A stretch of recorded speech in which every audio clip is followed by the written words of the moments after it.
दोस्तों क्या हुआ जब नदी में डूबती बच्ची की जान बचाने खुद प्रकट हुए शेषनाग। दरअसल दोस्तों बिहार के एक छोटे से गांव में रहने वाले सुनील कुमार ने बताया कि उनके गांव के पास एक तालाब है जिसमें से करीब 300 साल बाद खुद शेषनाग निकलकर एक बच्ची की जान बचाने आए थे। यह घटना नाग पंचमी वाले दिन की है जब गांव की रीता नाम की महज 7 साल की बच्ची उस तालाब में गिर गई जिससे शेषनाग पिछले 300 साल से रहता था। गांव के सभी बच्चे गर्मी में स्कूल की छुट्टी मिलने के बाद तालाब के पास खेलने गए। उनके साथ रीता भी शामिल थी। रीता अपने माता पिता की इकलौती बेटी थी। उसके माता पिता महादेव भगवान शिव के असीम भक्त थे। वह हर साल नाग पंचमी वाले दिन नागों की पूजा अर्चना करते थे।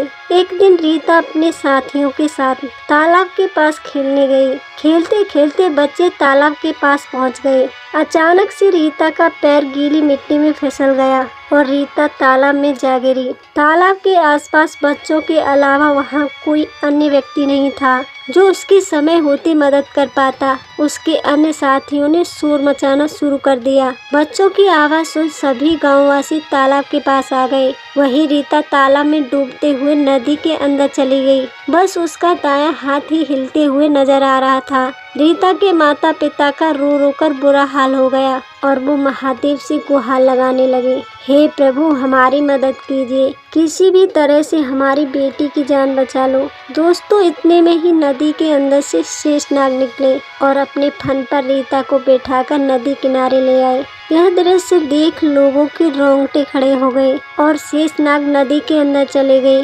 दोस्तों इस गांव के बुजुर्ग बताते हैं कि उनके पूर्वज बताते थे कि तालाब में शेषनाग सालों से छिपकर बैठा है जिसे पानी के अंदर तैरते हुए देखा है। अभी के लिए बस इतना ही।